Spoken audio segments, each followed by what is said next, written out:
Welcome to the Sharpe Way show. I'm so happy you guys came this evening. Yes, it is 7 p.m. on the East Coast, which means you have to look at my handsome mug. Yes, you do. You know you wanted it. Of course you did. So yes, I'm here yet again. So happy that you are here. And of course, you know what I'm going to ask you? Please like, comment, share. You know I want you to like it. You know I want you to comment it so that all those cool algorithms connect, all those algorithm thingies. I am such a techie. So they all go together and all of a sudden more people see us.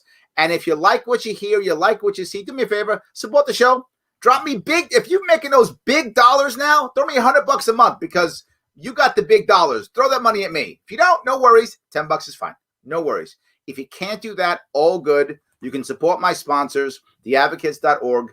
Head on over there to theadvocates.org. Take that test for free. Share that test out with others. It's free, and it makes me and it makes my sponsors happy. So you can help me out no matter what, dollars or not. I don't mind. And last piece, if you happen to like CBD products, I know many of you do, you can head over to grownselection.com, make a purchase, take your awesome product that you like that makes you feel better for your anxiety or your pain, all good. Put in Sharpe Way 20, get 20% off. Can't beat that because I love you. But I got to tell you, all that aside, I am very lucky today. I have with me the man himself, the man who has made me laugh several times in person and on his cool Reason TV things that he does. And he has his own podcast called, see if I get it right, The Political Orphanage. The man himself, Andrew Heaton. How are you, sir? I'm wonderful and thrilled to be hanging out with you again, Larry. I am glad to have you. For more on him, please head over to andrewheaton.tv. That's where the cool people are. You might have been wondering where they are. They're at andrewheaton.tv. So, that's right. This is like it's the cool kids in high school that were sneaking out to smoke cigarettes. That's very much andrewheaton.tv. Go hang out with the cool kids. Agreed. Without question. Yes.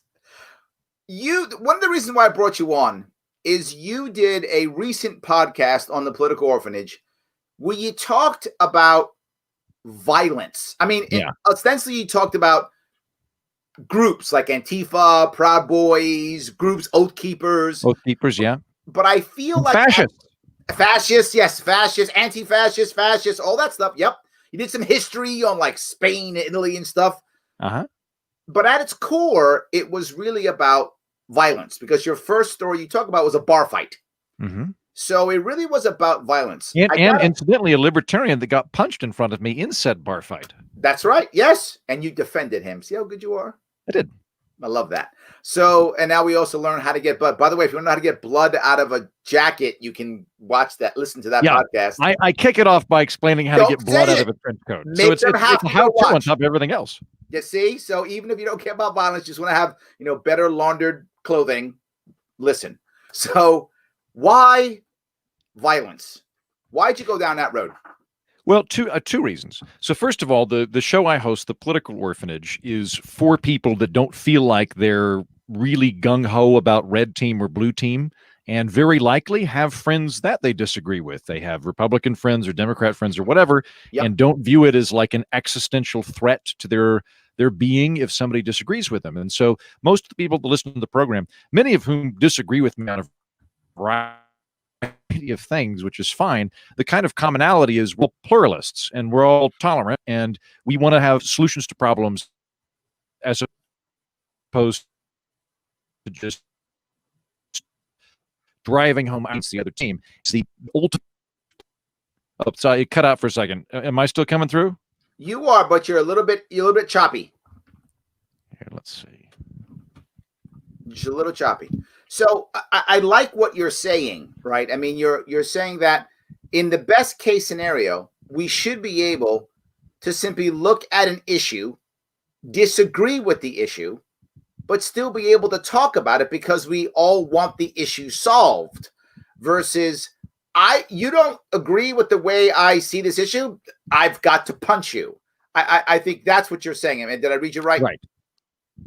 Yes, very much so. I am a very much a pluralist, and I think a lot of people do not feel like we are terribly enfranchised in the glorious red team versus blue team system, and we're kind of baffled by that rancor and that partisan friction. And then when it gets to a violent level, it's truly disturbing. So already that's kind of a temperament built into the program. But beyond that, I was just curious because I kept reading headlines with Antifa in it, and I kept having conversations with my friends where they would reference Antifa. And it occurred to me that I didn't actually know anything about Antifa. And what I mean by that is not that I had never seen headlines about it, but having worked in media, I know that a significant amount of the media out there is a doctored clip online and then commenters watching it and then bloviating. That's a significant amount of what you're encountering when you news is no longer the news. The news is what people think about the news. Yes, that's not the news. It is. It's doctored. Yeah, it's frequently doctored footage plus bloviating, and so you're getting 2 or 3 levels removed. And I went, okay, well, I really want to be a rational thinker when I approach these things, and rather than just going, my team or broadly my team doesn't like this particular team, so I'm not going to like them either. I wanted to know, okay, well, what's actually going on here? Like, what are the numbers? I'm a numbers guy, and I'm really happy to be on your program, Larry, because I know that your listeners and watchers are very, very rational people, and I suspect that a lot of them are in that same camp of, I want to be able to see the facts and figures in front of me. I want to know the math. I want to know the data, rather than going off of a gut feeling. And I went, that seems like a good idea to me. So I took several days and I researched Antifa and Proud Boys and Oath Keepers, and the lay of the land in American violence, in American political violence, wound up being very different than I thought it was going to be. Right. Sure. I had thought that basically Antifa was going to be at the top, and come to find out, whether you like them or not, in terms of the threat level they pose to the American public, they're very low. They're actually really tiny, but they suck up so much of the media attention. So I'm glad that I did it, because if anybody wants to check the episode out, you'll have a much better working knowledge of what's actually happening in the mind of Antifa and how they stack up compared to other more violent outfits in the United States. Well, it's funny. Sam brings up a point. He says, I worry that many people like to complain and don't want to actually solve problems. This is especially true in a culture that rewards victimhood. Is that part of the issue? Are we not being more plural, as you said, to use your word, because we don't actually want to have the conversation? I just want you to be the oppressor and I'm the victim, and as long as that becomes the outcome, I'm pretty much good with everything else. Is that true? I think that's part of it. I mean, my take on it, my slightly different take on it is I agree with Sam that I think a lot of people don't want to solve problems. And the reason that I tend to see for that is that it's just straight up tribalism. What I'm interested in doing is I really want to reaffirm that everybody, you can tell that I'm very much on my team. Go Tigers. We yay Tigers. And I'll tell you who I hate. I sure hate the Rams. Right. And it turns into that whole thing. And that I get so exhausted by that, because I don't really feel like I'm on a team. Like I'm not on the red team or the blue team. And so I'm kind of like, guys, like, I'm going to play ref here. What I want to do is just play ref. I like that. Yeah. I'm rooting for the black and white, the black and white, the guys in those outfits. And I think that it's particularly when people are stressed, and people are stressed right now because of COVID, but also because we just had an election. So politically, everybody's really stressed out. When people get stressed, they seek comfort in a group and in group identity. And when that happens, your rational mind actually gets squeezed really hard, because it's really difficult to push against whatever our group is, whatever you perceive as your social group. It's not comfortable for most people to kind of step out of line. And so people are much more apt to just sort of signal to each other that, like, hey, like, I everybody can tell that the tribe's really important to me. And I see a whole lot of that. It's one of the reasons, Larry, that in that particular program, I give like a 10-minute preface talking about political violence, that like, I really don't like that when we're describing political violence in America, we use the terms right-wing extremists and left-wing extremists. And the reason that I don't like that is that it implies that if we take like a garden variety So like moderate, every George Democrat H.W. Bush style Republican. will become something bad. Every Republican will become something bad. Yeah, all Democrats are violent anarchists and violent communists if you give them enough Red Bull. All Republicans are Nazis if you give them enough coffee. And I don't think that's true. I think that it's more like there's a lot of different Venn diagrams. And I would identify as like a classical liberal or a neoliberal or something like that. But so much of my political philosophy is being afraid of accumulation of power and authority. And for that reason, I don't think it's very likely if you took my political philosophy and you injected it with steroids that I would end up becoming totalitarian. It seems very unlikely. You'd probably live in like the woods and buy stuff with Bitcoin.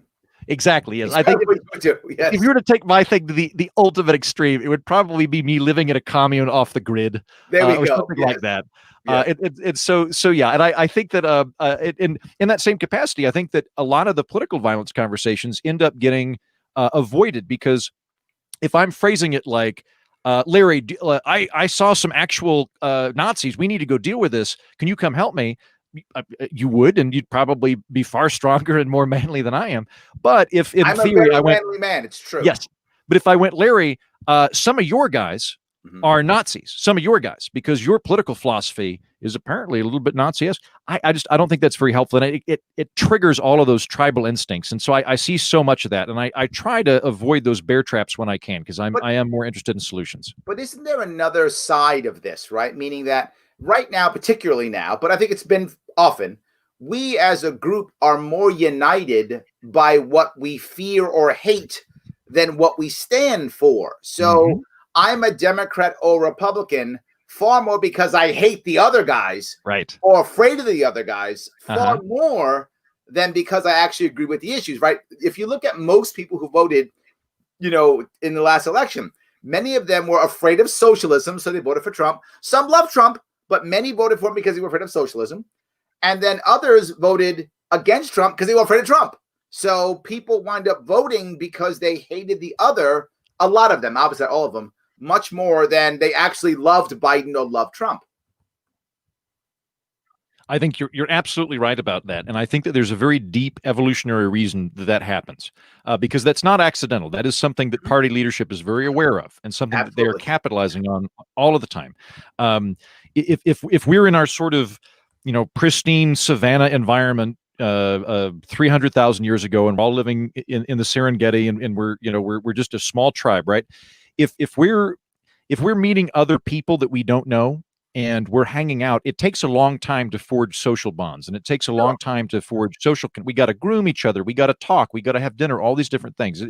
It's a long connection.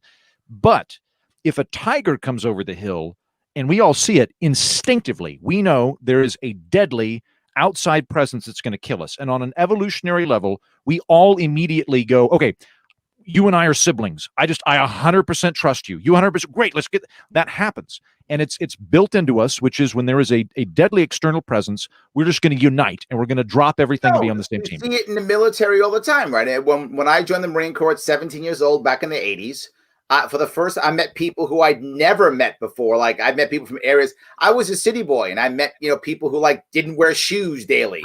Like I met those guys, and they met people like, what? How many people are in your town? Like they, I mean, that was crazy. But when it came to the training to fight the enemy, we were all the same, right? And we in the Marine Corps, we used to say it: everybody's green, right? There was no race. That was our saying back then. I don't think still say it. But they used to say it, we're all green, right? No one's white, no one's black, no one's Hispanic, no one's yellow, no one's red, everybody's green. That's how we would speak when it came to that. So I do think I see that. But this I'll say there's a healthy manifestation of that, because like what you're describing of just we're going to be a part of this group and we're going to let the divisions melt away is wonderful. Like tribes are good, communities good, right? The problem is when the sense of identity is entirely based on not being something else. Yes. Or when the sense of identity is that plus fear we're united in opposition to this. Conversely, though, if you're like, we're really into the Elks Lodge, or or like I am not religious, but I think religion is a really good sense of community. Sure. And I think religion is actually different than politics, in that politics is always predicated on beating the other team, and it's become a new religion. But you can be like a Methodist and not like wake up every day and be like, I have to defeat the Lutherans. we must be the preeminent Protestants. Like so. No, but us Lutherans should kind of push those Methodists out. I'm sorry. Should I say that? I'm sorry. We all agree that consubstantiation is clearly better than blah, blah, blah, blah, blah. Of course. I mean, come on. So, yes. But no, there's another thing. I remember seeing a TV show recently. It was a CNN special or something like that. And it was a guy who was in prison. And he was talking about loyalty. And he said, my problem was I thought I had good friends. I didn't have good friends. I had loyal friends. They weren't good. They were loyal, which means they were bad people doing bad things, but they were loyal to me. So I felt loyal to them. So when they went off and did bad things, I went off and did bad things. And now I'm in jail for 20 years. So it was a different way of looking at it. In that way, the tribalism that you bring up gave a guy a sense of trust and loyalty, but the mission that they were trying to achieve wasn't a good mission. It was a really bad mission. In this case, in the case of this story, it included literally murder. So that was a very bad story. But many times I think we find that people kind of join a tribe and they don't care where the tribe is going. The tribe's going that way. I'm going that way. Whatever the consequences of that action don't really matter. So I think I lost you, Andrew. I think you're frozen. You look like you're sleeping. So I think I lost Andrew. Hold on. Wait, I got you back. Can you see me? Yes, I got you back. I switched to my phone because I'm having trouble with the internet. My apologies. Larry's background. I purchased a 13-foot fiberglass camper since you and I spoke, and I've been working on projects in America. I'm in Austin right now I'm in the side yard to a former nudist colony that's now a studio. No, Ryan knew that. He literally posted Andrew Heaton live from a submarine. Basically, so yes. So yes. In effect, I know that's fascinating with the loyal friends versus the good friends, and I think it belies we're a very groupish species, and it's very difficult for us to push against the consensus, whatever that is. I had on, about 4 months ago, I had on Cass Sunstein on the Political Orphanage. Cass Sunstein's most famous for a book he wrote called Nudge, but he wrote a book recently that I brought him on to talk about, which is all about groupthink. And it magnifies, actually, it scales up, because let's say in a very kind of insidious way, let's say that you're 5 doctors all separately analyzing a particular medicine and whether you think it's good or not. And 3 doctors went, we think it's good. And you're not really sure. You're kind of on the fence. And then you see that those 3 doctors said it's good. And you're like, oh, okay, I'll just say it's good. Then I was already on the fence. I'll just go with that. And that happens all the time. And they've done lots of tests that where they'll get like 5 actors and 1 guy that doesn't know what's going on. And they'll get like 2 bits of string, one of which is clearly 3 inches longer than the other bit of string. And they'll go, guys, hi, can you say if the string is the same size or not? And the actors will all go, it's clearly the same size. And the 6th guy will go, I guess the string is the same size, because we hate going against the group. I suspect that your crowd probably does have an edge on that. I find that libertarians tend to be they have a little bit more cat in them and a little bit more of an ability to kind of march to their own drum beat. So yes, they go 3 doctors said it's right. Clearly it sucks. That's what they do. Clearly it sucks. But no, there's a British mentalist. I think his name is Darren Brown. Oh yeah, and he has done many things like that. Just what you said, like he had a TV show, like on Netflix or something, that he was showing that exactly right. They were like 3 bars, and like a bar A, B, C, and like C was clearly the longest bar, right? Yeah. And they would say which is what, and 4 were actors and 1 person wasn't, and the 4 doesn't all go, yeah, it's B. B's the longest, and the last guy goes, B. Yes, exactly right. That happens consistently.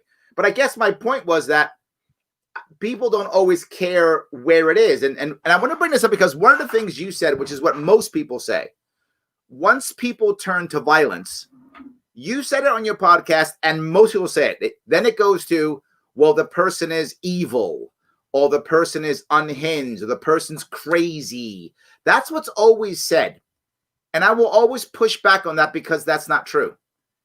That doesn't make the person crazy at all. I remember Lewis Black was talking years ago in one of his comedy scenes about how, Al Qaeda, they're psychotic, right? They're not psychotic. And this is the example I'll give. I go back to my Marine Corps days. When I was a Marine, I would have eagerly, without question, ordered men to their deaths, or sacrificed my life for an enemy I'd never met, not understood, because Ronald Reagan, who was my first commander-in-chief, had told me so. If Ronald Reagan had told me, and then George H.W. Bush, those are my two commanders-in-chief, if they had told me that these guys over there are the bad guys and you need to order men to their death or sacrifice your life, I would have done so without question, and I would have volunteered to do so. There would have been no coercion required. I wouldn't do that today, but that's what I would have done at 19 years old. I would have done that without question. But I'll go one step further. Let's say I was in my squad bay at the time with my unit and my Marines, and some colonel came in, a Marine Corps colonel, who we didn't know, but he came in with a bunch of other Marine officers and told us, you guys are the only guys right now who can help us out. There's no other Marines in the area. Only you guys can. The Chinese have just taken our plans for our nuclear weapons in Utah, which we knew nothing about as 19-year-olds. We would have been like, oh, okay. We would have said yes. The only way to stop them is for one of you to strap on a tactical nuke, head into the embassy, and to blow yourself to pieces to nuke the entire place. Otherwise, they will have access to all of our nukes. That's a totally fictitious story I just made up. Yeah. We would have absolutely believed it, and he would have had volunteers. Does that make us crazy? Some people would say yes. I would say no, it makes us human. In the environment that we were brought up in the environment that I went through in boot camp, in the environment that I was in, all of my peer group, they would have been like, me, volunteered to do that mission. To be clear, a Marine colonel that we didn't know, we still would have done that. Well, you raised many good points, and part of this is terminological. So, like in the podcast, when I'm describing, say, Timothy McVeigh and Terry Nichols, who I will say I think were evil, but I will acknowledge they had their own morality they were operating off of. The acts was heinous, the effect was evil, and I'm gonna call them evil. But you do raise a good point that, like, a lot of the time, actions which we are morally opposed to and which also strike us as illogical might have their own logic, if not flawed, some kind of logic. Like a good non-scary version of this is like I really enjoy talking to like 5-year-olds because they're actually really logical. They just have horrible data. They have horrible data. So you'll talk to like a 5-year-old and just like, when you get married? And they'll go, when I'm taller. And you're like, yeah, that checks. Like, that's true. Like you're 5 and you have no idea how age works. You're like, I just assume that you keep growing. Like if you're 100, you get to be 20 feet tall. And I'm like, that logic is good. It's just that you don't have enough data points to mitigate it. That happens. Then the other thing I'll say is that I do think there is a kind, like it is very human and it is crazy at the same time. So like for example, to jump ship to like comedy. I used to do these jokes about like women are micro crazy, men are macro crazy, which I've retired, and the it's all bad. So don't read too much into this. But the thing was like women, it's like, oh man, they said this crazy thing, and I'm like, yeah, but guys though, like somebody can rush in and been like, hey, the Duke of Prussia's been shot. We got to go across the ocean and murder strangers. And we're like, will we get hats? And they're like, you'll get hats. And we're like, okay, we'll do it. And I'm like, that's nuts. Like we're really crazy. But on the same time, one of the things we don't know about that is that while there is that loyalty and group identity and all of that, at the same time, there is a counter pressure to actually get along with people that I don't think is talked a lot about. So like, my guess is that people listening or watching have probably heard about the Peace of 1914, very famous Christmas story. The trenches, all of that is a brief recap for anybody that doesn't know. During World War I, during the trench warfare, it's this horrible, modern warfare for people that are still thinking in terms of Napoleonic warfare, just men getting cut in half by machine guns and rotting and horrible, right? So on Christmas Day, at this one stretch of the Sorbonne, some of the Germans start singing and the Allies quit gunning them and like listen for a minute, and then they sing a Christmas carol. And then the Germans and the Americans eventually come out, the Germans and the Brits eventually come out and play soccer. Yes. Yeah, and they swap gifts and everything. It's heartwarming, right? So I already knew that. The thing I didn't know about is that the following year in 1915, both the German and English leaders intentionally arranged battles to ensure that wouldn't happen again. Yes, they actually started to put artillery shells Yeah. and fire into the rear, what they didn't Yep. used to do, to make the people so angry that they would want to fight each other. Yes. Because the leaders knew that there was a threat of peace breaking out. Yep. And that is another thing, is that peace can break out. And actually, that is the natural impulse of people, is to get along pretty well. Yes. We have to be told and given a reason to kill each other. It's true. Yeah. We don't want to do it, right? The example I'll give you, and I love this story, I tell it often in my leadership classes. And it's a little, I'm gonna geek out a little bit because I'm an anthropologist, and that's what I actually got my degree in. So it's a little bit of a in anthropology. Yes. Oh, I didn't know that. That's awesome. I know nobody knows this. It has nothing to do with what I do. Yes. So if you want to dig up battlegrounds in America, if you want to dig one up to see what was there, the war you're going to look up is the Civil War. It's the biggest modern land battle in America in the history of North America, right? So they've done that. They've dug up these old Civil War battlegrounds, and what they found is rifles, right? Guns, of course. And in the barrel of many of these guns, they actually found 6, 7, or 8 bullets. Right. And people say, why in the world would there be 6, 7, or 8 bullets in a gun? Well, for those of you who don't remember or might think about this, how did you load your rifle then? Well, you'd put it in the front, tap it down, right? Put your rifle on your shoulder. You'd march out into the field in a big box, a bunch of lines. The captain would draw his sword. He would yell, present. You'd put your rifle out. He'd yell, fire. Blah, blah, blah, everyone would fire. Well, everyone's firing. Smoke is everywhere. The captain can't tell who's firing and who's not. Some people didn't fire. Well, if you don't fire, what's the next order? Reload. Put it back down. Another bullet in. You got 2 bullets in there. Present. Fire. Boom, boom. Some people don't fire. Reload. Boom. 3 or 4. Why isn't the guy firing? And people say, well, he was scared. No, he should have run away. People ran away in the Civil War all day long. He just deserts, right? Go back to his farm. He can probably see his farm from the battlefield. Yeah. Just go there. Happened all the time. Just literally get up and drop your weapon and run. People did that all the time, right? No, he didn't do it because when it came down to it, it was a civil war. And the people across the field were still Americans. And he probably knew some of them. And he didn't want to pull a trigger. It wasn't natural. That's why after that happened, for those who don't know this, after we figured this out, every single time there's always been a one-word story or derogative term for every enemy since, so we can dehumanize them. Yeah. It was the Hun or the Kraut or Charlie. When I was in the Marine Corps, it was Ivan because we were fighting the Soviet Union. Right? That was who it was. It was Ivan. He wasn't a human being. He wasn't. He was a thing. He was Ivan, so we could kill him. Right? When in Vietnam, he was Charlie, so we could kill him. And I think that's to your point. We don't naturally want to kill people. It's not what we want to do. We'd rather not. Have you heard of a book called Humankind by Rutger Bregman? Not sure. It might be. You might already know the data, knowing anthropology, and he references both the piece of 1914, and he references the information about filling up guns. Yep. But Humankind, a really good book. I interviewed Rutger about 4 months as well. But Rutger is he's basically written a book that academically militates against the premise that people suck. So that kind of old Thomas Hobbes, people are innately horrible, and we need to have a really strong government to keep people in line, because if you don't have that, they're gonna start looting and rioting and killing everybody, right? Because people are bad. And he goes through and he's like, look, actually, like most people are great. Yes, and there's a tiny amount of sociopaths, and like one of the other things in it, and he's not a libertarian. He's not a classical liberal. He's got some very strong social democratic tendencies. But he talks about how at the local level, being likable and being personable is very important. The higher up you get in the food chain in politics, the more likely you are to have sociopathy. Absolutely. Because you are not inhibited by a sense of shame.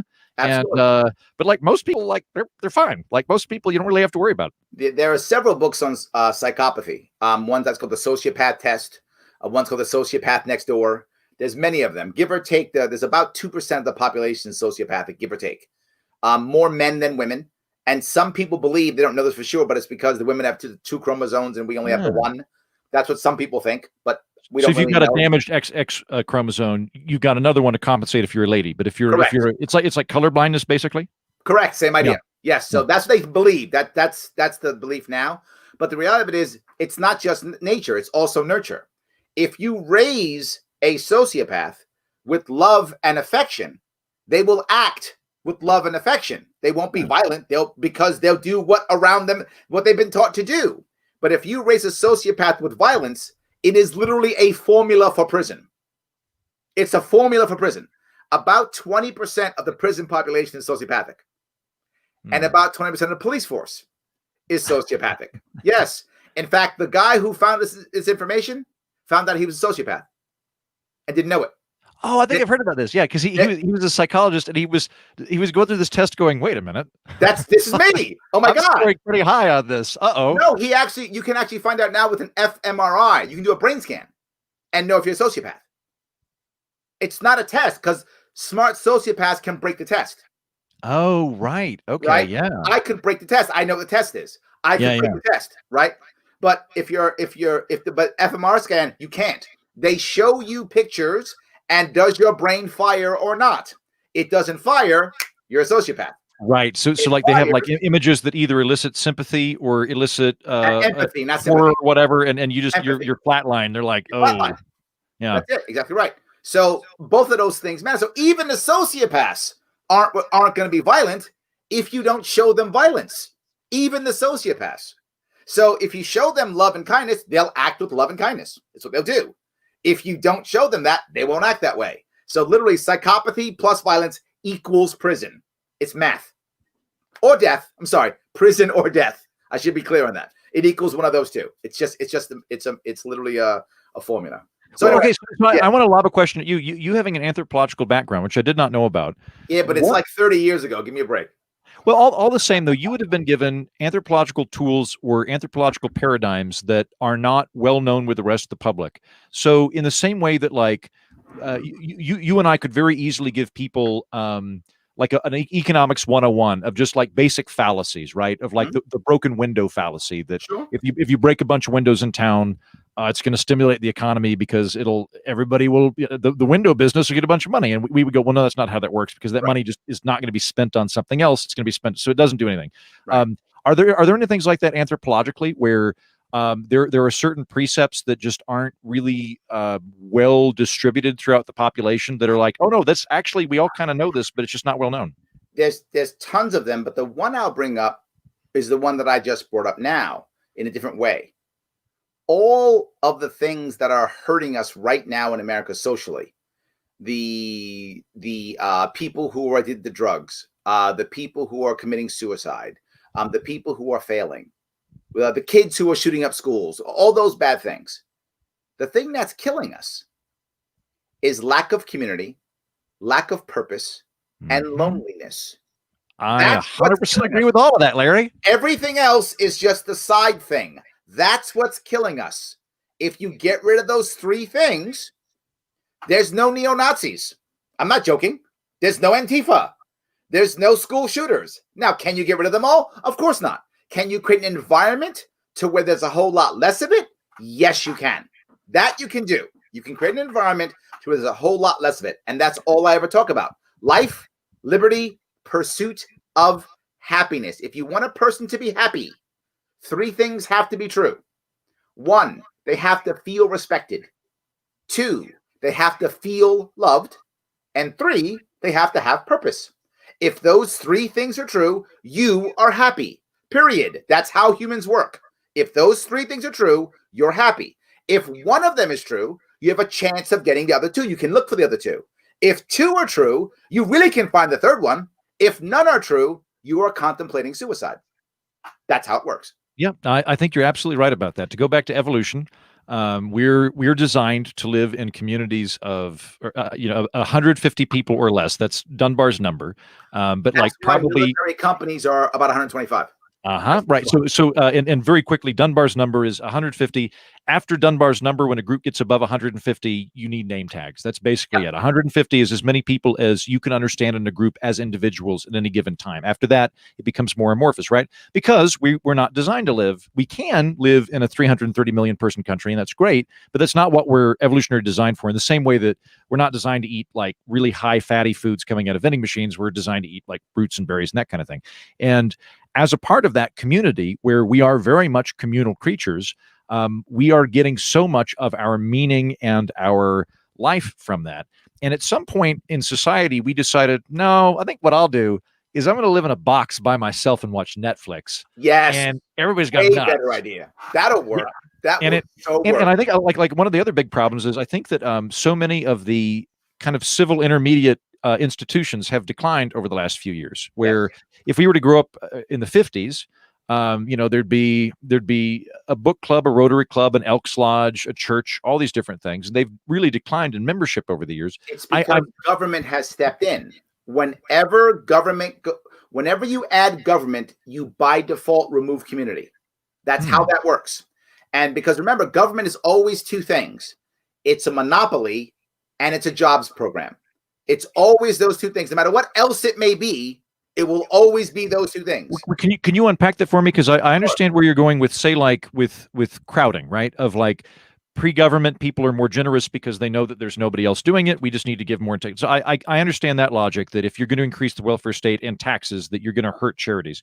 But like, why would it hurt like the Elks Lodge or the Rotary Club or anything like that? As the government decides, we're going to show you how we deal with drug dealers and addicts. Right? We're going to show you how. Either it's going to be a government plan or the judge is going to put you into a 12-step program that's sponsored by government, or the government's going to put you in jail. The government takes up the addicts. Well, when the government takes up the addicts, the community doesn't. Well, the government's going to take care of it. So the community doesn't. So now there's one answer for addicts, the cops. That's why the cops are the answer for everything. Because why do it? Yeah, I've got cops. And there's also just in a general, we are not as bad as Russia, but we're having a declining social trust. Yes. So social trust being where you're not worried about somebody running out without paying their bill. Like the Netherlands has very high social trust. Like people will leave like prams with babies in front of Starbucks for 10 minutes because they're not worried about anybody stealing a baby. Well, the reason is nations that have that high trust tend to have two things. One, they tend to be far more homogenous than we are. Number one. And number two, they have less people moving than we do. Right? Oh, wait, hold on. So I knew the bit about homogeneity. Yes. Which I'm not, by the way, I'm not saying we should splinter into ethno-states, but that is what the data indicates. Yes, you are. I'm kidding. Yes. But the moving thing, so is it the transient cultures have lower social, but whereas if you grew up in your hometown, you know everybody, the social trust is higher? Because as to your point, we're not actually racist. Actually, if anyone cares, you're going to look at my Juneteenth episode. I spoke exactly about the difference between being tribal and being racist. We are tribal, like you said, not racist. Tribal means like we're all in the same town. So if I've got 4 black guys, 2 Asian guys, 2 Hispanic guys in my town, but we all live in the same town, then we're all the same tribe. We're all good. And if we all live there for a long time, our families live there for a long time, very few people come in. Once in a while, some new guy moves in. It's fine. We get to know him and he joins our tribe and we'll be good. We have a high trust level. But the problem is, particularly after the crash, after the crash 2009, there's been no actual recovery outside of cities. None. It's a general rule. What's happened? Urbanization. So everyone has to go to the cities. They have to move, right? So if you don't notice that stat, but about 80% of all new jobs since the crash have been in 20 U.S. cities. So everybody's rushing to cities. Well, you rush to cities. In a city, we live on top of each other. We don't have the same language, the same background. We're not from the same city. You look at New York City as the perfect example of this. 1/3 of New York City residents are not born in the country. Another 1/3 are not born in the city. It is very common for New Yorkers when we meet each other to go, where you're from. And it's not, where you from, boy? It's not that. It's really, where you from? Yeah. You're not from here. We're all from somewhere, but we're not from here, yeah. That's correct. So it's actually a question that we're asking. I'm the oddball born in Manhattan. I'm the weirdo, right? But most people aren't born here. So we have to have that conversation. When you have that, there's a lack of trust. Because in one building, I've got someone who's lived there for 30 years and someone who's lived there for 3 weeks. Yeah, no, that's a very good point. So like my family's from Alva, Oklahoma. And when I was a freshman in college, I went back at Thanksgiving or whatever. And I mentioned to my uncle, like, hey, my friend, his grandmother owns the movie theater. And he's like, oh, that'd be the Templars. Yeah. Well, like George Templar and I used to go hunting, and actually Zeke Templar, I think he's still around. Old Zeke was friends with Grandpa. And yes. And there was this, like, they could immediately tell me how everybody in the town interacted with everybody else. And like how we all fit into that, and like who we don't like and who we do like. And but it was like, there was like, immediately I was very jealous of the sense of like, oh, you guys know how you stack up in all of this. I don't have that. And you don't have that when you say live in, I don't know, a transient part of Brooklyn. Like, or a 13-foot fiberglass camper. Or that. In the back of a former nudist colony. Yes. Or that. Yes. Yeah. Either of those. Exactly. Interesting. Right. Well, so then in that case, because I don't think we want to change the homogeneity. I like having a polyglot culture. I like having a pluralistic culture. Agree. But on the flip side, though, would the other way that we could build up social trust would be to have more robust and equally distributed economic recovery. That way, people have the option of remaining wherever they're from. No, the actual answer, regardless of any of that, is symbolism and principle. It's really what it's about, right? If you look at, I lived in Japan for many years, lived in East Asia, China, Philippines. And I remember I was teaching English in Japan. This is probably in the late 80s, early 90s, maybe. And one of the students said to me, he said, "Why do you Americans get so mad when people burn your flag? Like, why do you get mad about that? You guys, like, really, we want to burn your flag just to make you angry. Like, we know you're mad. People don't burn Japanese flags because we don't care. They'll be like, it won't make the news. No one will care. You can burn 20 of them. We won't care. Just sell you more flags and make a buck. Thank you. Sell you more flags. Like, here's 100 of them. Want to buy them in bulk? You can burn a lot of flags that way. We'll sell you the lighters. It's all good. Yes, they don't care. And I said, because symbols don't matter to you in that regard. You are Japanese. Almost all of you, the exception of, I think, Finland, they're the most homogenous country on the planet. I think Finland might be more homogenous, but Finland's tiny. It's like 5 million Finns. There's more people in New York City than there are in Finland. Mm-hmm. But Japan's got about 120 million. That's a real country with a lot of, I don't mean to say Finland's not a real country. Finland's not a real country. I don't mean to say Finland's not a real country. All I'm saying is Finland's not a real country. That Japan is a massive country with 120 million people in it. So they're very homogenous. They all go to the same school. They all read the same books. They all speak the same language. They're all the same religion. They all eat the same foods. And back in the 80s and 90s, they all watch the same TV shows. Now that isn't true. But it was. Then they all play the same video games. So they are connected by a history, by a culture, by a language. They don't require symbols. You know you're Japanese. In fact, in Japan, if you are from Korea, but you lived in Japan your entire life, they knew you weren't Japanese and acted accordingly. That is how they knew who was Japanese and who wasn't. I said, in America, we don't have that. We're united by our ideas. We are united by our symbols. We're united by a flag. That unites us. We're not united about other things. Symbols matter to us tremendously. Without that, there's no America. We need our symbols. Even in our president, if you look at most countries, they have two separate leaders. They have a head of state and a head of government, right? They have a king or a queen, a ceremonial head of state, and then they have a prime minister, head of government. Ours is together. Which, by the way, I think is a big mistake. I would love to split that up. Yes, and there's one more thing about that. In most other countries, when something bad happens, the first thing they do is go, head of government, you suck. You screwed this up. What do? Save us, head of state. That's the first thing we do. Yeah. Right? Have you? So I don't know if I've given you my whole spiel on this, but I used to live in the United Kingdom. I lived in Scotland for a while, and the thing that impressed me about their system was one of the brilliant things that America came up with. Good job, America! Is we came up with separation of church and state. We basically at the time we went, okay, the Quakers don't like the Catholics don't like the Baptists, nobody likes the Puritans. They're boring. And they have buckles on their heads, right? So instead of giving any one of these groups preeminence over we're just no one gets to deal it. It was religion's an individual thing, or maybe a state thing, but certainly not a federal thing. Brilliant. Great call. Really good idea, right? What the British have inadvertently come up with, they didn't plan this, but they've came into it, is exactly what you said, Larry, is they've separated reverence from power. Yes. Reverence is vested in the queen. It's vested in the monarch. And the monarch really, like, there's one or two like random things she can do, but for the most part, she has zero power whatsoever. Right. She's entirely symbolic. She cuts ribbons and she says cute things, right? Right.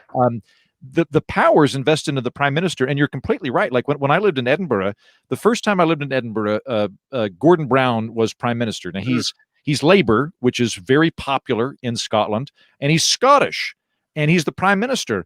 And if you heard the Scots be like, "Oh, Gordon Brown, I don't care for him. What a miserable filker he is. I don't like him at all." No, and or they might have even voted for him, but they they viewed him as a bureaucrat to kick around.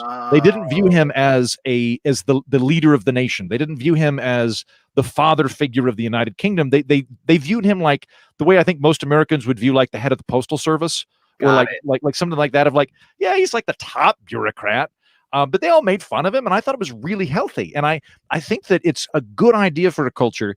If I don't know that we can get away from that reverence dynamic. I think we like having a chief or an alpha male or something. Absolutely. But take that and give it to somebody that can't kill anybody.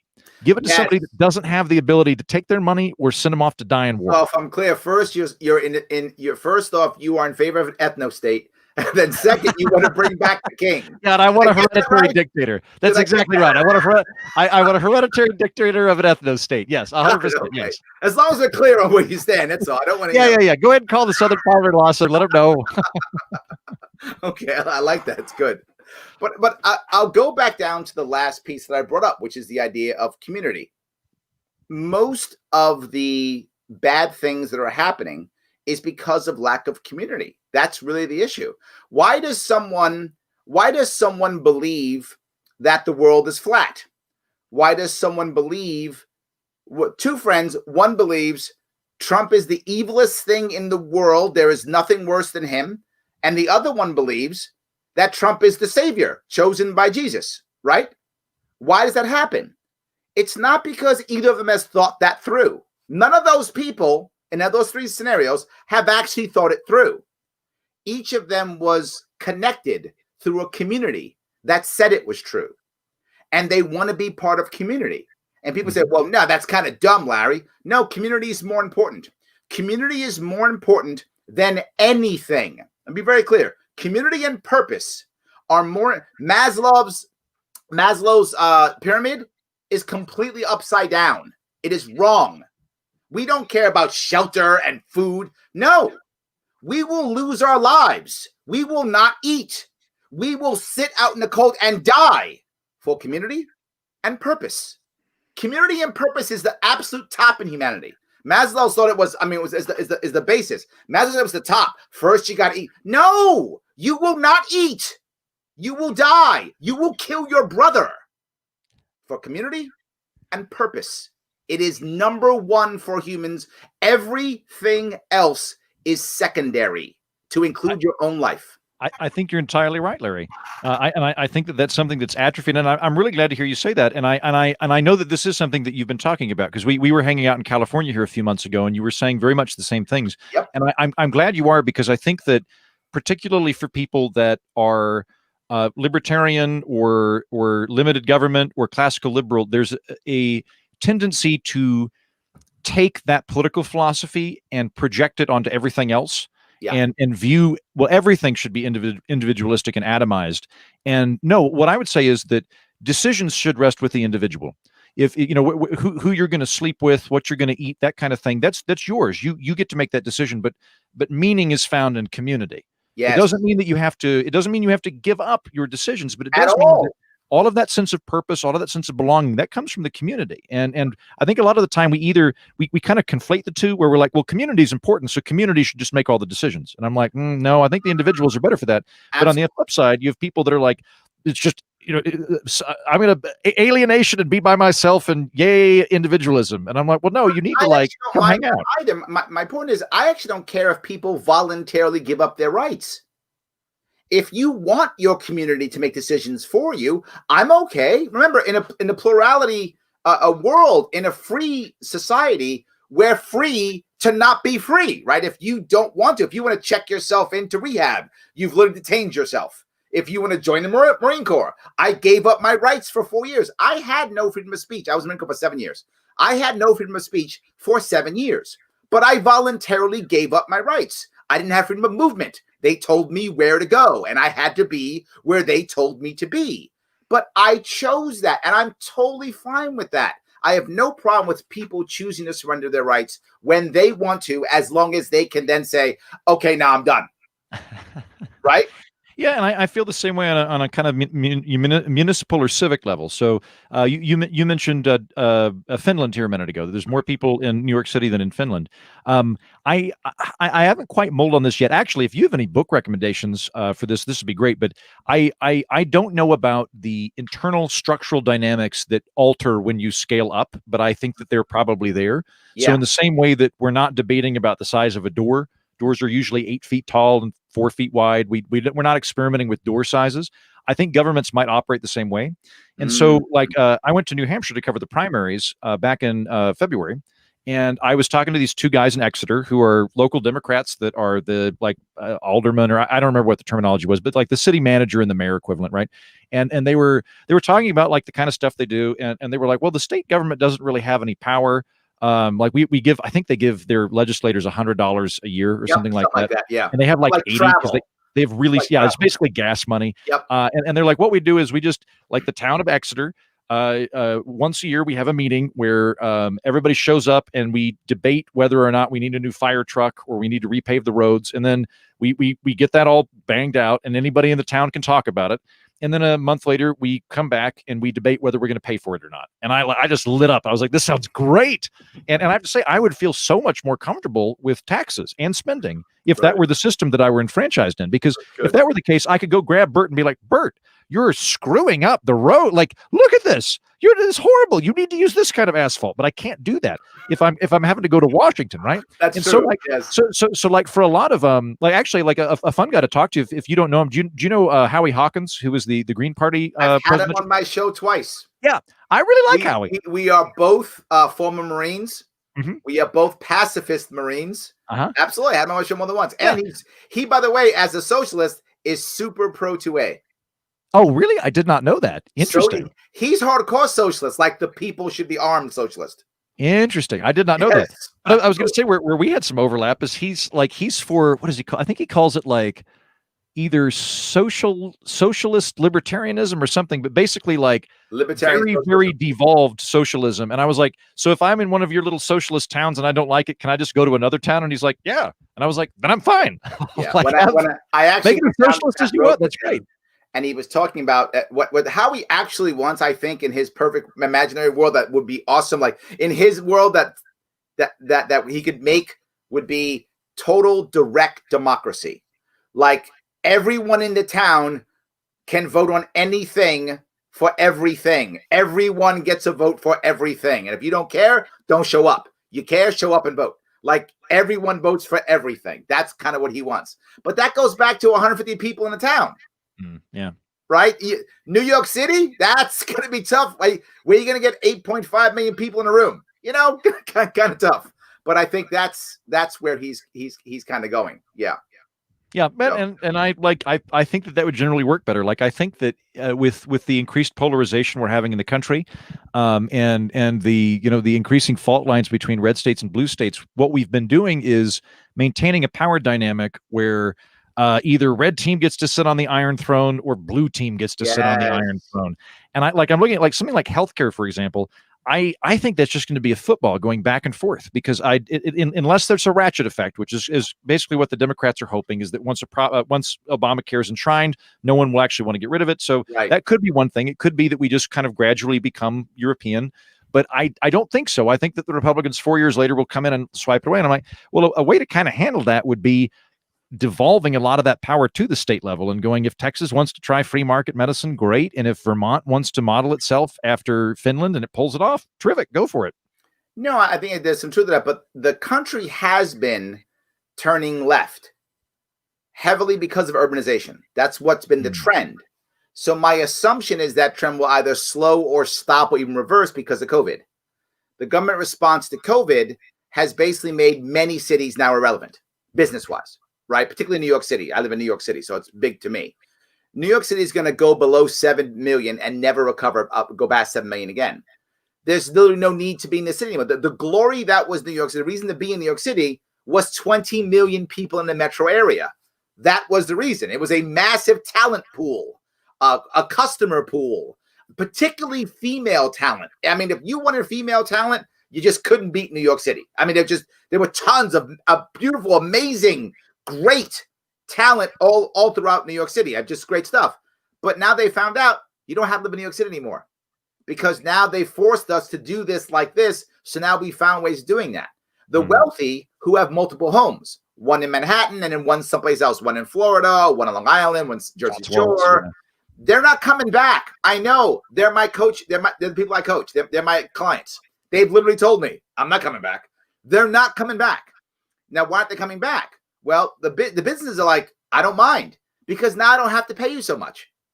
So now the guy, if I wouldn't, we're maintain a very expensive office in Manhattan. Why are we paying $1 million for this building here? Let's just rent it out and keep the money. Oh, let's just bail on our lease, which is what they're doing. So I had sort of assumed that, for a couple of years, New York would be hit a little bit because people are moving out, et cetera, et cetera. But then once things restabilize, the glamour of New York will assert itself and people will move there because it's a creative hub. You don't think that'll happen? No, the glamour will. That's why it'll stay at 7 million. But the business is gone. Already, the banks are leaving. The banks started leaving after 9/11. There's only one bank left on Wall Street, only Deutsche Bank. Every other bank's gone. You can live on Wall Street now. It's a residential area.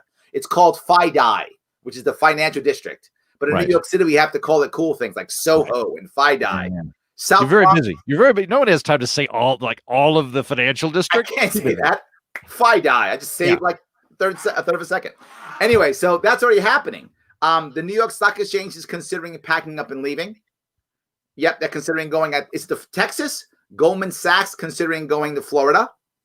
Oracle out of San Francisco is already going to Austin. They're all leaving, right? Everyone's leaving these states. They're leaving these states. They're leaving the cities. It's not required. What, Andrew, if I want you to work for me in New York City, pack up and come here and work for me, I have to pay you at least $100,000. That's the bare minimum. You're correct. I would not move to New York at this point in my life for anything less than that. That's correct. At least $100,000. Yeah. But for me to get you to do a similar job and you live where you are now, I could probably scam on 75. That's $25,000 I saved per employee. That's a lot of money. And I can still get Andrew Heaton, but I don't have to have him in New York anymore. All of them are thinking the same thing, right? A receptionist in New York City, a receptionist will easily make $80,000 a year. You have to live in Manhattan and be. You're an executive assistant. You make over 6 figures in New York City. Well, now if I can get that person to be in Iowa, I don't have to give them $100,000 anymore. They're going to be super happy at 50. So everything is now changing. They're not going to go back. You're going to be at a disadvantage if you are in New York City now. Not an advantage, but what will stay? Tourism and culture and history. So like Broadway will remain. Broadway will stay. Television shows will probably be there, but like absolutely, crime dramas will still be shot in Queens and Brooklyn. But like banks, corporations. Gone. Yeah. Okay. Fascinating. So we haven't realized. That makes sense because if I'm looking to, lower my overhead, why would I want to just throw that away for the grandeur of New York from a mathematical capacity? And there's an extra income tax. New York State's income tax in New York City is like 8%. And then the city tax on top is like 3 more percent. So it's like, so you're paying that on income tax. Why would I pay that when I can go to Texas or Florida and pay no income tax? I just gave myself a 10% raise. And if I make $2 million a year, that's a whole lot of money. And a lot of finance guys easily make $2 million a year. Well, and I'll add on top of that. Well, I lived in New York for 6 years. There's lots of things I really like about New York, but being from Oklahoma and it's just a little there's too much friction, too much noise, all that kind of stuff. So I bowed out 2 years ago now, where I was like, I'm done. I want to live in a place where direct eye contact is not considered a prelude to murder. Yes, but for me to get you here, I just have to pay you a whole lot more. Right. No, right? There were talks of a network forming at one point, and they were gonna hire me, and that was kind of you're getting real close to the threshold of what I was talking about of like, I'm not moving to New York unless you pay me at least absolutely this much. Yes, and that's gonna go away because now I don't want you in New York. I don't want to pay you that much, and you don't want to come to New York. Yeah, well, no, I'm moving to Tulsa in January. I got a grant with Tulsa Remote. Tulsa's going to give me, or I should say the Kaiser Foundation is going to give me $10,000 to live in my home state that I've been gone from for 15 years. And I'll live near my parents and our lake house with kayaks. And the standard of living is nothing to where I could buy a house next year. And I'm like, no, this, Meanwhile, I could move to LA or New York and I'd be doing the exact same stuff because we're all remote anyway. Yes. Except I would live in a box and I would pay twice as much. No. Yes, that's my point. That's why New York City and all the cities aren't gonna recover the way they used to. They're gonna recover, but nowhere to where they were. Right? Finance, tech used to follow finance. Those days are over. Finance now follows tech. So as tech moved out of New York and moved to San Francisco, finance packed up and followed them. Now tech is moving to Dallas and Austin. It's all moving to Texas. Finance is going to follow them. That's what's going to happen. They're simply going to follow where their customers are. Did San Francisco have a huge financial part of California? Okay, just having money. I thought that San Francisco was like the big source of the money was tech in San Francisco. It is, but finance them, right? So now finance moved there for the new stuff. Finance doesn't finance Google anymore. Finances the companies that Google will one day buy, right? Okay. So all those companies, those small companies ran out to San Francisco so they could be near Google. So when they achieve their level of whatever they want, they could run to Google and go, "Can you buy us now?" Google will go, "Yeah, that's a good idea." But they had to make money to have money. They don't really make any money. They had to get money so they can become big enough. So bankers private equity firms would fund them the cash so they can become big enough to be bought by Google, right? And they were all over there. But as these companies, Oracle's leaving already. As the rest of these companies start leaving these and start going to Texas, finance is going to follow them. So all these cities are going to get crushed. Now, the advantage of this, though, is when people move to cities and we have all that different people, or the heterogeneity, is that the right word? Whatever that is. Yeah, it sounds right. It is now. So whatever that is, people beg for a referee, government. So now when you move back out to the rural areas and the suburbs, the advantage is they might actually get that recovery they never got in 2009, 2010, because now the businesses start moving back there, the people start moving back there. And now all of a sudden, those more conservative viewpoints should come back and either make things more neutral or even maybe push a bit right for a bit. The country should begin to shift back from the city. That is fascinating. Okay, so just to recap, because this is brilliant stuff, Larry. To recap, I wish more people would watch and learn. I'm telling people this all. I've been saying this for like a year. Well, and it's happening. Larry, can I come on my show as a guest? Because I would love to talk to you about this. I think this would be great. I'll email you in the next couple of days. We'll line up a time because I think this is fascinating stuff. So the idea is that 80% of economic recovery, or 80% of new jobs over the last 10 years or whatever have been in 20 cities across the United States. Yep. When people enter there, they're more likely to be progressive or liberal or state-oriented by virtue of needing a referee to adjudicate these disputes rather than interpersonal or whatever, or just being absorbed into the milieu. And now that pendulum might swing back because my guess is like New York will still always be appealing to comedians, actors, dancers, things like that. So people in my lot and the creative lot, it might actually get better because it might get cheaper. Yep. But for the actual engine of commerce driving New York City, that has been boot kicked, and that's not coming back. Not coming back. Fascinating. Okay. No way it comes back. No way it comes back. Now people are going to say, but Larry, then the blue, they'll just turn these other states blue. That's what they'll do. It won't become more red. No, that's what happens when you go city to city. When you move from San Francisco to Austin, that's just city to city. That's blue to blue. Now you're making Texas more blue. That's true. But when you move from the outskirts, from the city to the outskirts, you're now moving into red areas. This, as you know, this country is not red or blue. This country, all the cities are blue, and outside the cities are all red. People go, well, New York City's blue and upstate's red. No, the cities upstate are blue, right? Rochester, Syracuse, Utica, Buffalo, they're all blue. Outside, they're all red.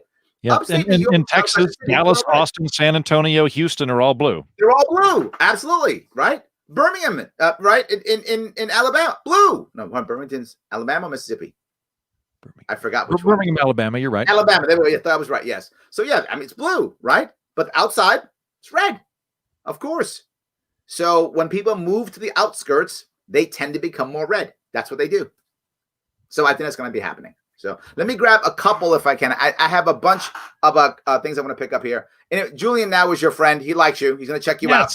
Thanks, Julian. Head to There the you go. Political Orphanage. You'll like it. And just to preface, because people are going to be weirded out, on Fridays, I just bring on comedians to kick around funny headlines. So if you click it and you're like, this is not the elevated conversation that I anticipated based on the chat with Larry, go back to Wednesday or Thursday, because it's in the middle of the week. I bring on, like 2 weeks ago, I had on Lord Martin Rees, who's the Astronomer Royal of the United Kingdom. So I talk to Larry Sharpe level intellects on a regular basis. But on Fridays, I just talk to degenerate comedians about funny headlines. But Larry thank you Sharpe very intellect. much. All right. Helen says McVeigh was seeking revenge for Waco. True. Yeah, absolutely. 100%. Right. Absolutely. Mm-hmm. Yep. So, and Ruby Ridge. My path to libertarianism started with an anthropology class. Ooh, I like that. Very good. See, it does work. It does work. Absolutely. The X chromosome is evolving. Is that true? I hope that means that. I hope Jocelyn is saying she's an X-Man. I hope that's what she's saying. She has some sort of superpower that she's able to rely on. I like that. There we go. All right. If Jocelyn Fry seems cool, but if she could fly, she'd be that much cooler. That's true. Did Larry do the advocates quiz with Andrew? Are you supposed to do the advocates quiz? Can I get you to the quiz real fast? Sure. Okay. Let me just grab a couple more of these if I can. Okay. Let's see here. So well put: community, loneliness, and lack of purpose. These lacking virtues are what's making us miserable. 100% yes. Mm-hmm. It's what's hurting all of us. And hurt. And I'll say there's lots of interesting consensus on that across the political spectrum. So, like Ben Sass wrote a book called Why We Hate Each Other. Very, very similar premise. Meanwhile, Sebastian Junger wrote a book called Tribes on Homecoming and Belonging. Sebastian Junger is a very, from what I can tell, very liberal Democrat who lives in New York City, and they have the exact same assessment of this problem, even though they're coming from different ends of the political spectrum. Absolutely. And I'm not on the political spectrum, and I agree. Absolutely. Sam says, I think about 150 was about the size of my graduating class. That seems accurate. I knew most, but not all of my classmates. There we go. Mm-hmm. I did not know everyone in all the grades. There we go. That number hits again. And my guess is, Sam, that on top of that, you probably had a little bit less stratification and a little bit less clickiness in your class. So my class had, I think, 118 people in it. And while we had our individual groups and everything, I look back and I'm like, I was the head of the debate team and also in the musicals, but I was good friends with the head of the football team. And it would not have been odd for me to sit at any table. It would have been out of the ordinary, but it would not have been impermissible for me to sit with anybody. We all knew each other though, right? Whereas, and I didn't go to a big high school, so I could be wrong here, but I feel like if you went to a really big high school, there'd almost be more set groups because I think it's true. I had 2,000 people in my high school. Mm-hmm. Yeah. And I think my graduate class was 700. I don't remember. It was a lot. Right. So you didn't know everybody. Yeah. No. I go to my high school reunions, and it's people I don't know still. Yeah. Yes. That's right. Yes. I'm like, we've been like 3 reunions, and I still don't remember you. But yes, it does happen. Absolutely. So somebody wants me to run in 2022. Thank you, no one. Whoever no one is. Dark Closet of the Mind does love the mighty Heaton, so that's Thank you, Dark Closet of the Mind. And Joe is pumping your thing, so that's good. I love that. Thanks, Joe Hanoush. Yes, absolutely. Tell Mr. Heaton I enjoy his humor and to comb the dang cabbage on his head. Someone doesn't like your haircut, dude. I mean, for a guy living in a scamp that doesn't have any plumbing or showers in it, the fact that I'm just well bathed and shaved, I think is a great benefit to everybody. And I even put on deodorant just in case. He's in a submarine. Give him a break. Yeah, I'm living in a submarine. I'm like Jacques Cousteau in cowboy boots. What do you want? Exactly right. That's good. All right. Heaton, I loved your episode on political orphanage today. So somebody read it. Rebecca, I watched it. Thank you very much, Rebecca. That's very kind of you. I really appreciate that because I put in a crazy amount of effort to that episode. It came out a day late because I ended up literally spending 3.5 full days of researching Antifa, Proud Boys, Oath Keepers, political violence. I poured through CSIS reports, Cato. I like ADL. I even I went to multiple sources just to confirm, in case CSIS was a little too center left. I went to Cato, because I read their methodology. So it means a lot to me. Thank you very much, Rebecca. I'm glad that you enjoyed the episode. There we go. Tom says you got to update your Facebook page. He's becoming a fan. Thank you very much, Tom. Or he could also be a Larry fan. We'll just assume he's a joint fan. Thank you, Tom. It's all good. I love it. You got to do it. He's telling Andrew. He's telling you. Got to do it. Thank you, but I will. He's telling you. Yes, absolutely. Dark says, not a king, but a royal jester. That's not bad. I like that idea. All in favor of that, and I feel like I could pull it off. I could kind of be like a John Cleese of America, comedic but with a crown kind of thing. So yeah, let's do that. All right. Jonathan says, depends on what you mean in giving up your rights, Mr. Larry. If I join the military in my book, it doesn't negate my individual morality. No, valid point. I think that's true. If I was given an immoral order and refused, I could wind up in military prison or worse. My induction should deny my rights as it concerns morality. Officially, it doesn't, Jonathan. And this goes back to what Andrew was talking about. Officially, Jonathan, it doesn't. I was told more than once that if I am given an immoral order, or what we called in an unlawful, that was the term we used, an unlawful order, that I am to disobey it. That's what I'm told. So officially, you are correct. My morality stays, but I voluntarily give up my freedom of speech, and I voluntarily give up my freedom of movement. Those I give up. I must go where the government tells me to go for 4 years, and I am not allowed to. As a military member, you are not allowed to criticize the government while you're an enlisted person. You can't do it. So I gave those two up voluntarily. They're temporary. My morality, I don't give up. The reality of it, though, is most people, soldiers, Marines, sailors, airmen, when given an unlawful order, simply look around and see if everyone else is going to stand with them or not. And if they don't stand with them, they follow the unlawful order. It's what they do. I wish that wasn't true. But the community that we talked about, the feeling of belonging, not wanting to backstab your comrades, most of the time they will execute the unlawful order, even though they know it's unlawful. Sometimes they won't, and particularly if others go, whoa, whoa, whoa, whoa, whoa, what are we doing here? Then you'll see. An example of that is often executing prisoners. That's an example of that. That happens very often. Sometimes you'll get ordered to execute the prisoner or say no prisoners, and that is an unlawful order. But what's been happening in your unit? Have the prisoners been fighting? Have you lost people you loved? Is everyone like, I don't care, kill these guys?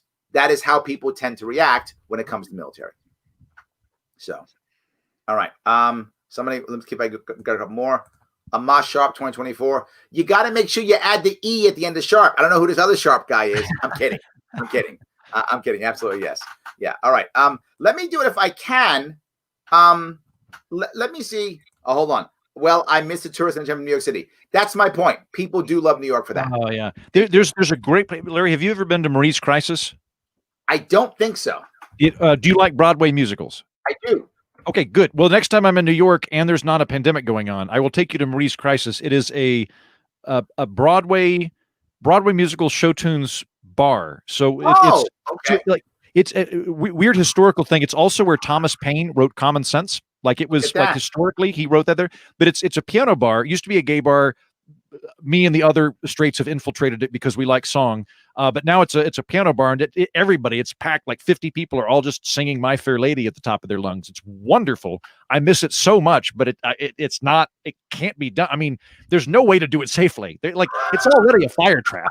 There's no way to go in there at the moment. So sadly, I hope it comes back. All right, I am going to ask you then. I will ask you the questions, and you will answer the questions if I get it right here. There we go. All right, it is the world's smallest political quiz, and it is over at theadvocates.org is where it is. So you have to answer. I will tell you the question. You have to answer either agree, maybe, or disagree. Are we okay? Okay. Either agree, maybe, or disagree. And for those of you who care, you can find this on, see if I can get this right here, theadvocates.org. All right. Government should not censor speech, press, media, or the internet. Hard agree. Hard agree. All right. Now, what about Facebook and those guys saying? No, where I would put a caveat is I wouldn't say that freedom of speech extends to libel or to incitements of violence, but I don't think that I get the impressions talking about expression more than any type of communication whatsoever. But no, like Facebook, all of that kind of thing. No, I don't think the government should be involved in it. I'm also baffled by my Democrat friends that are like, the government should do that. And I'm like, do you mean Donald Trump? You want Donald Trump and his guys to run what? No, thank you. Yes, I love that. Military service should be voluntary. There should be no draft. Hard agree. I'm with Milton Friedman. I don't want slave soldiers. There we go. Okay. There should be no laws regarding sex between consenting adults. Agree. Maybe. Yep. Hard agree. All right. You're all okay. All in. If they're consenting adults that, enjoy your throuple. Here we go. Or quadruple, whatever's your thing. Yeah, whatever it is, your wife swap, whatever the thing is. Call me. Pandemic's been hard for bachelors, so like There we go. like it's tough to date. That's true. Yes. Yeah. My wife won't let me date, so I don't really know. So repeal laws prohibiting adult possession and use of drugs. I'm going to go with maybe. Yeah, you know what? Yeah, yes, I'm going to go with yes on that. I feel I emotionally don't feel very good about that because I'm scared of heroin and things like that. That said, though, I interviewed Jeffrey Myron of Harvard on a program, and he made a very good case that it's still better than prohibition, that those problems will still exist. And he actually convinced me. So yes, I would. Oh, look at that. I'd come up with weasel words for it. I'd say like we're going to decriminalize it, but in effect, yes. Okay. Government should not target, detain, and deport undocumented workers. Agree, maybe, disagree. I'm going to go with disagree. I do think that somebody coming over the border can be detained. Like I'm very much for increasing immigration, but I don't think that we should have flat out open borders. And I think that's what that thing's getting to. I think you're right. I get it. Oh no, it's all good. Whatever you say is correct. I would double the amount of immigrants coming in, but I do think there should be some sort of legal process for it. Okay. Now we'll move to economic issues. Taxpayers should not be responsible for student loan debt. Sorry, it is death, but debt. I agree. I will say that I would be willing, as somebody that went to a state school voluntarily instead of a private school, to avoid massive student loans. So I'm one of the people that would be would be a sucker in this equation. I would be willing to pay off student loan debts if we had systemic reform of the college system. If that's what we had to do in order to fix it, I would be okay with that. But if it was just we're going to throw money at it and we'll keep repeating this process, no.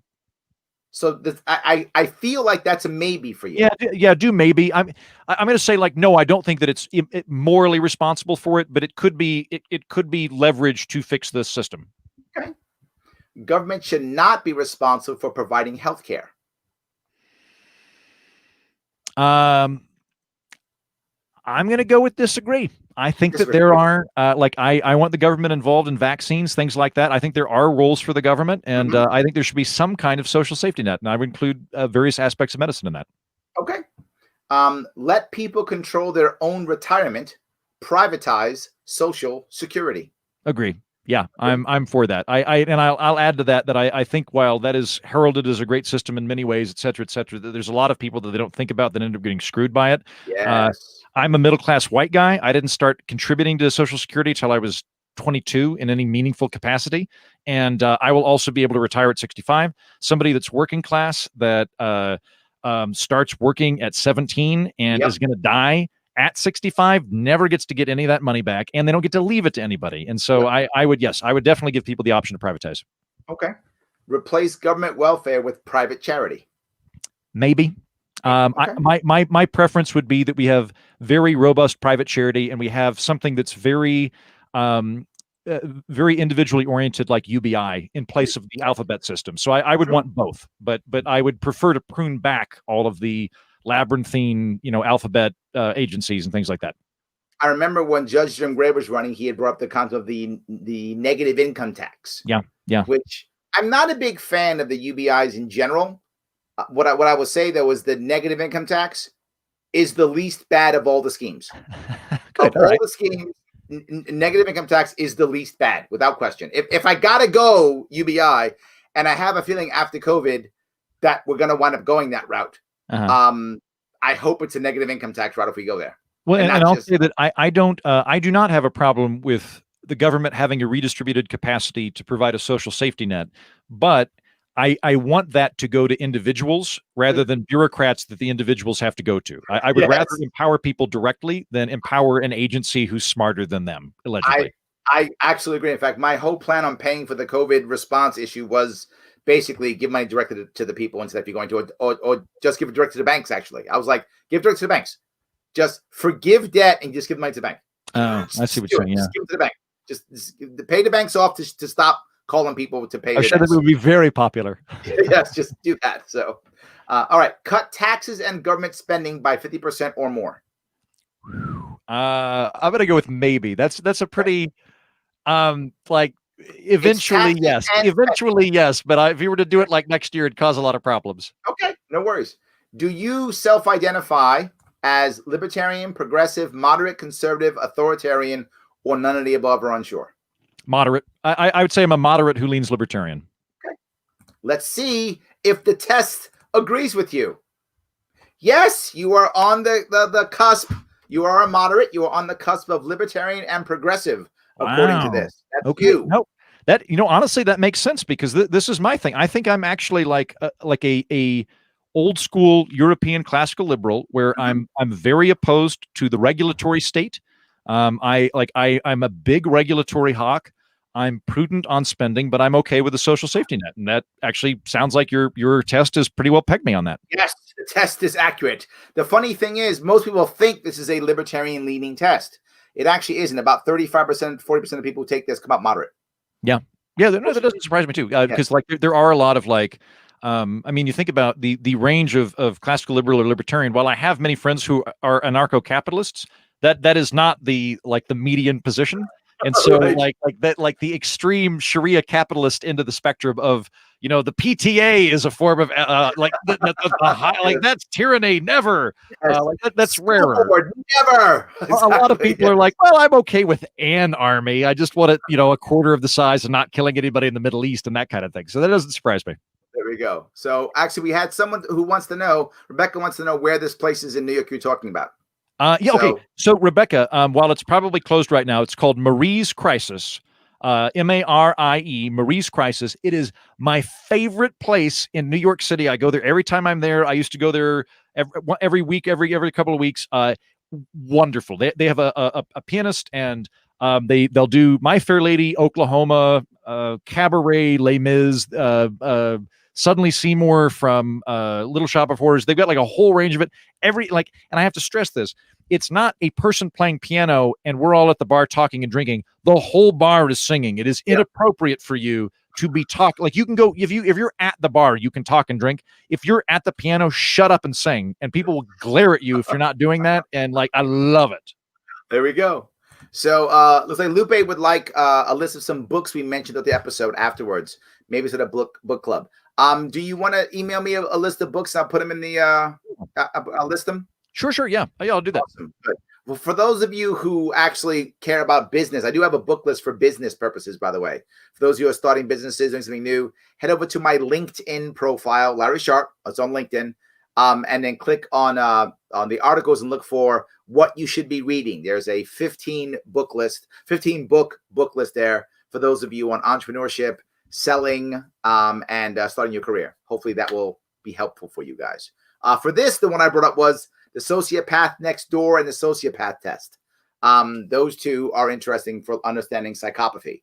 But one of the best books on understanding how to talk to people is a book called, see what the best one I can get. There's so many of them. Anything by Mark Goulston. I happen to love Mark Goulston.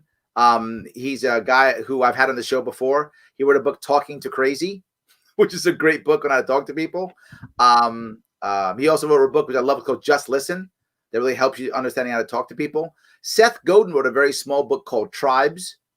Interesting. He's a marketer. So there's a bunch of books on those types of things if you want. But that's my quick list. And I'll just, if I can just piggyback that in the event that I forget to email you, the one that I thought was really mind blowing that I referenced earlier is A Humankind by Rutger Bregman, and it does a wonderful job of all of those kind of anecdotal psych tests you've heard about in the past, of like the shock test they did in Stanford and the prison guard test, all of that stuff. He goes through and he's like, look, like the takeaways from this have been kind of distorted by pop culture, and it turns out people are a lot better than you thought. He makes a very convincing case. I would add to that, if you resonated with Larry and I talking about community, there's a succinct but very good book called Tribes on Homecoming and Belonging by Sebastian Junger that is very, very good at explaining how we are these tribal coalitional creatures and how we've atomized, and that's bad. He actually talks a lot about veterans, and that a lot of the PTSD veterans get is that not so much that they've been shot at, which is a thing, but that they're used to like living arm in arm with their best friends in a life or death situation where everybody loves and trusts each other. Then we send them back to America and we're like, you get a house, goodbye. And that's it. And so it's very good. I recommend those 2 books very much. There we go. My wife just chimed in. She says, Andrew, I'll go to the piano bar with you and Larry if you promise to wear a top hat and carry a tall black umbrella. Will you? Deal. Deal. So Georgia, the last time I'm there, I'm not making this up, I had a couple of drinks, so I was doing pretty well, right? I had worn a blazer, and the following day I wake up and I'm like, ugh, and I put on my blazer and I go get coffee and a bagel, and I feel like a little plastic package about yay big with something circular in it, and I was like, did I get a condom? What did I think was going to happen last night where I got a condom? And I'm not making that. Someone had given me a disposable monocle, like a disposable one-use monocle, an emergency disposable monocle that I got when I was in these crises. So yeah, it'll happen. Exactly. I need to have one. That's amazing. So, well, Andrew, I want to say thank you so much for coming today. It was an amazing show. Larry. It's so good to see you again. I enjoyed interacting with your listeners and your viewers, and fun to hang out with you, man. Thanks for inviting me. Absolutely. Guys, everyone else, thank you so much for watching. And please, for more on Andrew, head over to andrewheaton.tv. Check him out. Guys, have a great weekend. I will see you all next week.